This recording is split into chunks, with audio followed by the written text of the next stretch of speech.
Perfect. All right, there we go. Hi, everyone. It's Naya here from Rocky Mountain Oils, and today I am joined by Katie Benford. She is the founder and creator of Blissing Out Blog and the Blissing Out Blog podcast, and we're so excited to have her here with us. I'm going to give everyone a couple minutes to join us. And if you're popping on, let us know where you're from, where you're watching us from. We'd love to see. I'm in Florida, and Katie, where are you at right now? In Phoenix. Oh, it's so nice and warm there, I'm sure. Yes, it is. Yeah, maybe a little too hot for fall, but Yes, I wish it was a little bit more crisp, but it's getting better, which is good. well, good. Yeah. Well, while we wait for everyone to pop on, why don't you tell me a little bit about yourself, Katie? Yeah, of course. So I'm a life and success coach for women who want to rewire their mind and their identity so they can create more love, success, and wealth in their lives. And I started Blissing Out when I was about 3 years ago. I started it as a blog, just writing about mindset and perspective and how to basically create a better life. And then it kind of turned into this whole coaching business over the last 2 or 3 years. And now I've helped dozens of women just create a better life and a more fulfilling life and more purpose. So that's awesome. Well, like I said, I'm so excited to have you here today, and we are going to be talking about letting go of fear, transforming our mindset, and really embracing who we truly are, which I think a lot of people can relate or need this right now. That's been a crazy 18 months, or women in general, we have so much on our plate, and this idea of being perfect can really create a lot of fear for a lot of us. And so I am super excited to hear what you have to say and share with our audience. I see some people joining us, and if you are just hopping on, I want everyone at the end of today's webinar, we're going to be doing a demo that will be using essential oils. So if you have any nearby, grab some of your favorites because we will be using it during our demo. But I want to go ahead and get started. So for those who didn't hear, I'm with Katie Benford. She is the founder and creator of Blissing Out and the Blissing Out podcast. She's a success and life coach who helps women rewire their minds so they can create the life they desire. Katie combines subconscious and quantum coaching techniques to help her clients break through their limits, step into their reality, and begin living the life they've always dreamed of. Welcome, Katie. Thank you. I'm so excited to be here. I am so excited to have you. So tell me a little bit, what is the subconscious mind and what's the role that it plays for us? Yeah, of course. So our subconscious mind is the mind that we're not currently aware of. So it's the mind that is responsible for 95% of what happens in our daily lives. So we also have our conscious mind, which is the mind that we think with, we analyze with. It's our logical brain. But our subconscious mind is where our beliefs are housed, which ultimately goes on to create our behaviors and then ultimately our results. So our subconscious mind, it's only about 7 years old. So most of those belief systems will come from when we were children. Key adults, teachers, idols, whoever we looked up to, the things that they continuously said were integrated into our subconscious mind automatically because we did not have our critical faculty, aka our conscious mind, there to kind of filter out information. So for example, if you think of when people told us that Santa Claus was real, that was a belief that was there because it was constantly told to us when we were between the ages of 0 and 7. So that's an example of how easy it was for us to believe that this strange man came through the chimney when we were young, and we believed it 100%. So that's kind of an overview of how much power our subconscious mind has and the way that we can utilize it to create our reality. Wow. So when you say it's only 7 years old, really it stops adding anything in after we're 7? Yeah, so the way that it works is between the years 0 and 7, that's when we're automatically bringing in whatever we're hearing. So if we're hearing things about money, about success, about love, or we are experiencing things in relation to those areas of life that might have been negative, that could be why we hold negative beliefs about money, love, or success. The other way that once we go past the age of 7, the other way that new beliefs will be integrated is by repetition. So if we're constantly told in school that we're not good enough, if we're failing and we keep failing these classes, we could come out of that and go into adulthood with a belief that we're not good enough because we experienced that so many times. So yeah, so the subconscious mind needs repetition in order to integrate anything new past the age of 7. Okay. So when we're talking about rewiring the brain, is Mhm. this the part that we're rewiring? Yes, belief systems, conditioning. So that could come from, again, key adults. It can come from society. As we reach adulthood, that can also come from if we're watching the news constantly and we feel like we have anxiety or fear, we could be really, integrating new beliefs because we're constantly exposing ourselves to this type of energy and this type of belief system that's constantly circulating. So if we expose ourselves enough times, our subconscious mind is going to be like, okay, now I'm going to integrate this as a belief so I can conserve energy. Okay. All Yeah. right. So rewiring the brain, what exactly does that mean? Yeah. So this is what I work with my clients on. So what we do is we essentially pinpoint the limiting beliefs that might be holding them back from, achieving wealth or success or finding love, whatever it is that they're wanting to create. And we basically break down that belief by disproving it and finding the ultimate truth. So, for example, if someone holds the belief that they're never going to be successful, we would pinpoint the root cause of that belief. So maybe growing up, their parents said that successful people were evil or that successful people weren't nice or whatever it was that they heard constantly. They have this belief now. It's a sneaky subconscious belief that's holding them back. And so what we would do is we'd pinpoint that, disprove it, and then begin to rebuild that belief and integrate it with my NLP techniques that I teach. And that just creates that really quick and lasting transformation. Okay, so you touched on NLP, and I know we're going to get into it a little bit later, but can you break down exactly what it is a little bit for us? NLP, yeah. Yes. So it's neuro-linguistic programming. So the neural is going to be the mind. It's going to be our nervous system. It's basically how we take in information through our senses.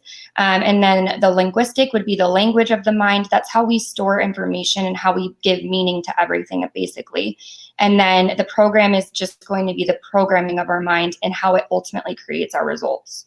So all of these things encompassing, it creates the way that we view the world, the words that we use, the thoughts that we think, the beliefs that we hold about the world, and that ultimately goes on to create our external reality or our external results. Okay. All right. And I'm excited to dive into that a little bit more. But Yes. what I wanted to get back to is you are working with clients, you're using NLP, you're rewiring the brain. What are some of the biggest successes that you've seen with this kind of work? Yeah, absolutely. So I just had a client that just finished her time working with me. I worked with her about 2 months. And she came to me, she was riddled with self-doubt and just so uncertain which direction she wanted to go. She had an idea of what she wanted. She knew she wanted to be a journalist. She knew she wanted to create this dream job of being a journalist, but she had no clue where to start. And because of that self-doubt, she didn't hold the belief that she was able to do it or that it was possible for her. So basically what we did in this process of the 2 months that we worked together is we broke down her limiting beliefs that told her that she wasn't worthy of this job or that she wasn't going to be able to create this job or this opportunity for herself. And we rebuilt that belief system to say, I am worthy of being a journalist. I'm capable of being a journalist. I'm going to be a journalist. I am a journalist. And because we did that, it created this trickle down effect for her to have the confidence to put in place the behaviors to go create that job for herself. And I'm happy to say that she did create it and she got that job on our 6th week working together. And she was able to create that opportunity for herself. And she is now known as a journalist. So it's very powerful. That's awesome. And I love hearing success stories like that because I think a lot of us can get stuck in this mindset of we can't or Yeah. I'm not good enough. Mhm. I'm not able to do that. And we attach a lot of our worth to these negative thoughts and processes that either someone else told us or we've created in our own minds. So Yes. I love hearing breaking out of that and being able to really step into who we're supposed to be and what we can achieve in this life. Mhm. So today we're focusing on fear. And to anyone who's watching, I mean, I think this is very, very prevalent in today's society. We've been going through a lot of different challenges and trials across the globe. And then as women, I feel like we are always given this pressure to be perfect. Mhm. And it creates this fear of failure. And Mhm. whether that's failure for your kids, I have a stepdaughter, and the pressure to be a perfect mother is so high, and the standards are so high. You breastfeed or you don't breastfeed, you bottle feed or you don't. And like everyone has their own feelings on like what's perfect. And then all of a sudden you're in this fearful state that you can't do anything right. Yes. Yeah. And I am curious on, is this something that we can use NLP to help release or get rid of? Yes, absolutely. So NLP really comes down to the things that you're focusing your attention on. So just to give a little bit of an overview of how our minds take in information and how it filters out information more importantly. So the things that we're most focused on, so AKA the things that you're giving the most attention to in your daily life, basically become your belief systems. So over time, like I said, you need repetitions for your subconscious mind to integrate anything. So if you're constantly focusing on this fear, it ends up becoming a belief system, and it becomes I am fearful of this happening, or I believe something bad is going to happen. And it creates this almost self-fulfilling prophecy where, because you're expecting that, that's what's going to ultimately be created, because it's going to influence your behaviors, if that makes sense. So when we talk about NLP, we say that the main quote that I love from NLP is that our words do not describe our life, our words decide our life. So the words that we're using, that ultimately points to the belief systems that we have in place. So if we're constantly saying things like something's going to happen or something bad's going to happen, or you're having that anxiety or that fear, it almost always points to a program that is deep within your subconscious mind that can go about, and we can disprove that and find a better option to focus on, so we begin creating more positive results. Yeah, so, and it kind of reminds me of the saying, misery loves company, and that's talking about groups of people. When we are only looking for the miserable, or we're only sharing that's all we're going to be able to see around us. You just reminded me of something that I wanted to mention in that whole blurb. So the way that our minds filter out information, we have our critical faculty, which is our conscious mind. We also have the reticular activating system, which basically, the way I look at it, the metaphor I like to use is it's the security guard of the mind. And the only way that this little being, is what I like to say it is, picks up on information is if it falls in line with your belief systems and what you're focusing on. So anything else is going to be filtered out. Our minds can only pick up on 126 bits of information at any given moment out of nearly 2 million bits that are surrounding us at any given moment. So if you can imagine, if you're focusing on all this fear, you're only able to pick up on the pieces of evidence that fall in line with that same fear out in your external reality. So when you begin to shift your focus and you begin to say, I am safe, I'm going to be okay, you're going to start picking up on the pieces of evidence that tell you that you're going to be okay instead, out of those 2 million bits. Your mind will start shifting things to pick up on the things that you're telling yourself ultimately. It's basically subconscious confirmation bias. Is it? Yes, absolutely. Yeah. That's what I say. I say confirmation bias all the time because that's what it is. That's so interesting, though, that we're only picking up, you said 126 like bits of information at any time, and there's so much going on around us, so it makes sense that we're only finding the things we're focusing on. Yes, yeah. So right now, as we're watching this, you're focused on the computer or whatever you're watching this on. So obviously you're picking up on everything that I'm saying, everything that Naya is saying, but you might not be, focused on the car driving by, or the fridge just turned on, or whatever it may be. You're only able to pick up on the information that falls in line with your awareness of whatever it is that you're focusing on. So it's just really powerful when you start to see that and really start to shift your focus, and you start seeing different results because you've changed what you're focusing on. And you're able to pick up on more opportunity and more happiness and more joy in that moment. Wow. All right. So tell me a little bit more about NLP. You kind of dived into it earlier in the webinar, but what exactly is it, and how do we use it? Yeah, absolutely. So there are different NLP techniques I like to use. EFT is kind of known as one because it does work on that subconscious basis. Hypnotherapy is another one that's absolutely amazing. NLP just goes back to, again, the words that we're using, the way that we store information. So ultimately what will happen is we take in information, we take in those 126 bits. They go through our filters. So that would be like our beliefs, our values, our memories, and then it creates our internal state. And that means our emotional system. So whatever it is that we're experiencing on an emotional level, at that point, our internal state or our emotional state goes through and creates our behaviors and then ultimately creates our results. So when we talk about NLP and we talk about utilizing any of those techniques, we are working on an identity basis instead of a behavioral basis. So it's also known as the hierarchy of change, if that's something that anyone wants to look up later. But what this is when we are working, it's basically if you picture a top-down triangle. And there's your soul's mission or mission goes into values, beliefs, thoughts, behaviors, result. So when you start at the bottom and you try to change the result or even changing the behavior, you have to work so much harder to change your identity from that point.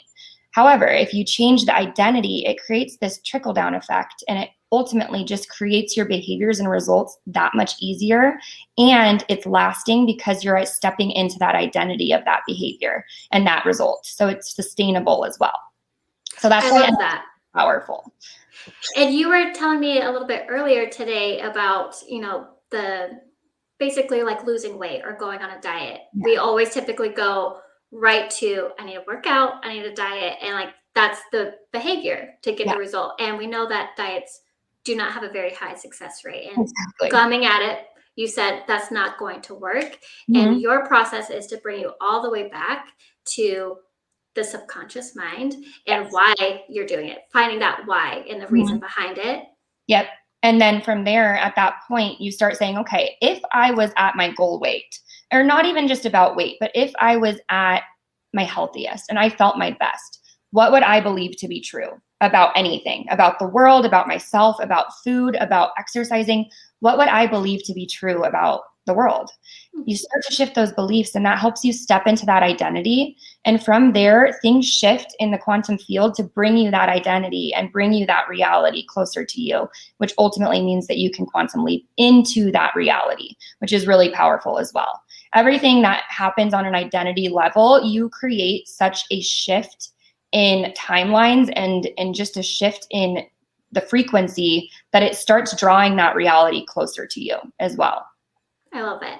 I mean, that's the idea of, we've talked about this before with our founder, Phoenix, but gratitude and these other, and love are high frequency emotions, and that they help us connect deeper, but also bring those feelings even closer. And I love the idea of frequencies and how our identity, it all meshes together. And I could nerd out about it all the time, but I want to go a little bit further into what we're talking about today, which is EFT. And what is that exactly? Yeah, so EFT is emotional freedom technique. Essentially what it is, I won't go too deep into it with all the science behind it, but basically what it is we're tapping on the meridian points of the body here. And it's basically the same idea behind acupressure or acupuncture. So what this does is when we focus in on an unwanted emotion and we go through the meridian points and tap out that emotion, the emotion is then able to be processed through that meridian point, and it leaves our body instead of us suppressing it and letting it just kind of stew and brew, and then eventually will implode if we just continue to suppress it. So what this technique does is it allows you to hone in and confront that emotion and really accept that emotion almost. And it sounds like almost a paradox, but you want to hone in on that emotion and process it through the meridian points in the body. And that's when you're able to release it and then move forward and let it go. Okay. And where are the meridian points and what exactly do they do? Yeah. So I'm just going to shift really quick. So right here, it's going to be the top of the head, and then kind of inside of the eyebrow right here on top, and then side of eye, under eye here, upper lip, the chin, and then collarbone. Just can't see that collarbone here, and then underneath your underarm, which is kind of like where a bra strap would fall, is where you would be hitting. So, and what these, it kind of, the reason why we go through all of them and not just one is because different emotions need to be processed through different meridian points. So instead of figuring it out by just going through each one, just doing a bunch of tapping on each one, you just go through the process on each. That way it has the opportunity to process through the one that it needs to process through. So that's kind of how the meridian points work in this technique. Yeah. Great. Well, I want to go ahead and get started, but if you are joining us, I would recommend pulling out some essential oils if you have any nearby, because we are going to be conjoining aromatherapy with EFT. Yes. So I have my all-time favorite, which is tranquility. And the reason why we are, and Katie has it too, it's definitely a favorite around here. Yeah. We're combining the powers of aromatherapy that can help with the olfactory nerve. It basically triggers emotions and memories. And that's something that we're doing with EFT. So these two tools together are incredibly powerful. And Mhm. I recommend finding an essential oil that brings a sense of calm and comfort, because today we're going to be tapping out fear, whatever fear you are holding on to right now, whether that's, in your personal life, at work, if it's with what's going on in the world. We're going to focus on that, but we need an oil that helps trigger a state of calm and happiness. And for me, that's tranquility. So that's what I'm going to be using. Mhm. Yeah, well, great. And how can we use this with EFT? We kind of talked about it. There's different ways we can use essential oils in the Yeah, process. absolutely. Yeah, so I have mine diffusing right now, but you could ultimately put a few drops on your fingers if you want. I wasn't going to do this one because I know it's blue, so I was like, I don't want to have like a bunch of spots on my face. Yeah. But you could ultimately put it on your fingers if you'd like and go through, and it would, again, that olfactory nerve is part of NLP too, which is so powerful that you just said that, because our olfactory sense is powerful, as you just said. So when we use that, it's also going to trigger that positive emotion that we're trying to create more of. So that way you could just, again, like you said, you could take a deep breath before you do it. Take yourself to a calm memory, even if you want. And yeah, that's what I would say. I have mine diffusing now, which is great. Well, perfect. Well, why don't you walk us through and kind of take us through the process? Yeah, absolutely. So what we'll do is basically I'm going to have us tap out these feelings of fear. So the key with EFT is we want to hone in on that emotion. So it's really important that as we're going through the process and tapping through, you're really focusing on that fear. And again, it's going to sound like a paradox that you're giving so much attention to this fear, but that's ultimately what this fear wants, is just to be seen and heard and loved. So when we're doing this, we're tapping out the feelings of fear first, and then we'll go through and I'm going to tap in some positive affirmation. So one thing I mentioned to Naya is usually what we'll do is we'll have you rate yourself from 1 to 10, see where you're at on that scale of being fearful. And then as you go through this, the goal is to get down to 1. But for the purpose of this group session, what I'll do is I'll just go through the affirmations, or I'm sorry, the tapping out the fear twice. And then if you're still experiencing fear after this, you can go back and watch the replay and continue to tap that out until you get down to a 1. So basically what we'll do is we'll start by setting up the fear on your karate chop point here. And you'll mirror me. And then if you want to put yourself on mute, Naya, like you said, we can go ahead and just get started on going through and tapping out this fear. And then I'll tap in positive affirmation, like I said.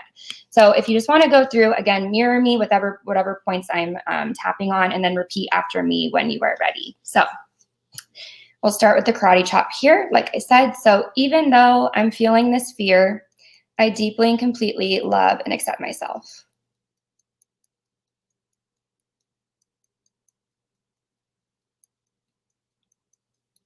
Even though I'm feeling this fear, I deeply and completely love and accept myself.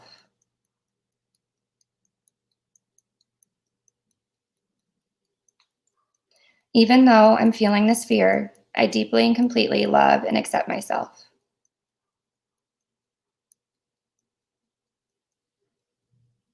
And then we'll go ahead and start on the top of head here and start tapping on the top of head. This fear feels so real. I don't know how to handle this fear. This fear is overcoming me. I'm afraid to show up as my authentic self. What's going on in the world scares me. I'm afraid of staying true to myself.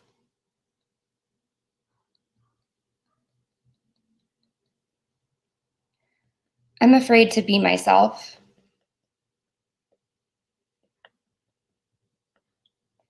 I'm afraid of messing up. And I'm afraid if I mess up, people won't love me.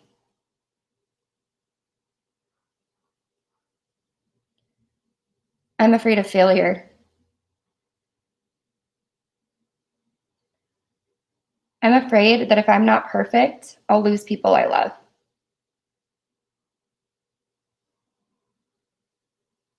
This fear feels so real.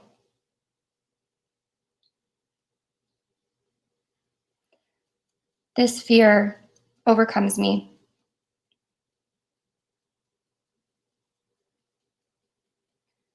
I am afraid to show up as my authentic self. Perfect. So now that we've gone through and you can see how we've tapped away those feelings of fear, you should start to feel a little bit more energy stirring in your body, feel a little bit more hopeful here. And like I said, typically what we'll do is we would rate, 1 to 10, how everyone is feeling, and we'd ultimately have the goal of getting everyone down to a 1. So again, if you want to rewatch this later and go through again and continue to tap out those feelings, that is totally available and something that you should absolutely do. When we're going through subsequent rounds, typically what I'll say is I'll just say this remaining fear, this remaining fear, this remaining fear going through. That way we just get rid of any other feelings and we can go through the positive affirmation with a clear slate. So for this purpose, again, I'm just going to go in and tap in some positive affirmation for us all. So if you just want to follow along with me, we'll just start at the top of the head here. So I'm confident in my ability to create my dream reality.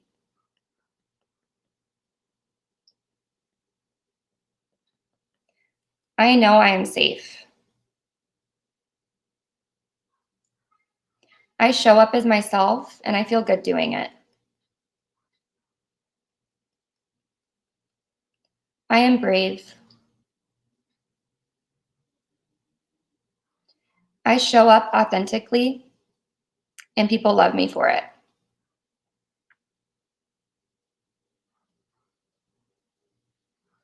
I know I am capable of creating my dreams.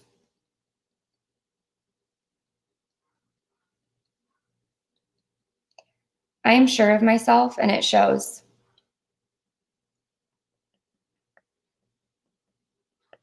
I always stay true to myself. I am safe. I am loved.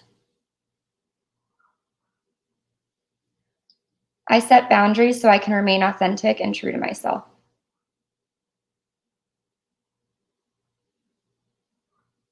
I know I am capable of creating whatever I want. I am confident and I am safe. Beautiful. I love that. Thank you so much for taking us through that. And this is something that you can use at your desk, at home, in the car. It's so simple. And is there really any rules on what you can say? Can you just say what you feel in the moment? Yeah, so typically what we like to avoid in EFT is like when we're tapping in positive affirmation, you want to avoid any type of negative words. So like can't, don't, anything that is negative, because our subconscious mind doesn't process negatives. So when we're using affirmations, we want to say things like, I am wealthy or I am successful, not I don't want to be broke or something to that extent.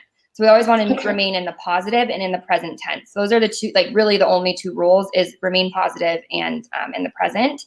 But other than that, you can use EFT on literally anything. That's the mantra, is use it on everything. Use it every day, use it in, multiple times a day. It really is there to just help energize you and help you step into a new frequency. I love that. Well, thank you so much for taking us through this today. We're coming up at the end, but there is a question from Catherine that I thought we should end our webinar on. Beautiful. And she is asking, how would this work with health? For example, you have been given a scary health diagnosis, something that could be curable. How do you not let the fear rage out of control, which can make you more sick? Yeah, is she speaking everything that we spoke about, or specifically the EFT? I Everything? think this is everything, yeah. Okay, yeah. So when you have this scary health diagnosis come in, it's important to begin seeing yourself healthy, visualizing yourself healthy, instead of letting these negative thought loops take on a life of their own. Of you going down and actually visualizing yourself sick, start asking yourself the question, what do I need to do in order to remain healthy? Always ask that, because our subconscious mind is going to seek an answer for you. So when we ask our subconscious, how can I be healthy, or what do I need to do to stay healthy? You're going to get ideas of what you can do to remain healthy. And again, I'm not a doctor, I'm not a licensed medical professional, so I can't give too much advice on the health aspect, but I do know that anytime that I've been sick or I've had a scary diagnosis and I've asked my subconscious mind, hey, how can I remain healthy? How can I, fight this? That's when I get the answer of what I need to do differently in order to remain healthy. In terms of EFT, even using the fear or using the fact that you're scared of being unhealthy, or that you're fearful of what might happen, that's releasing that emotion, and that's going to help your immune system get stronger, because when we suppress our emotion, our immune system basically shuts down and isn't able to fight. So using any of these modalities is really great for keeping your immune system and your nervous system strong. That way it can do what it's supposed to do and keep you healthy. I love that. Well, thank you so much for joining us today, Katie. It's been an absolute pleasure. Yeah. And thank you for everyone out there that was watching. If you have any questions, just drop them in the comment box and we'll get back to you guys as soon as we can. But thank you. Thank you. Bye, everyone.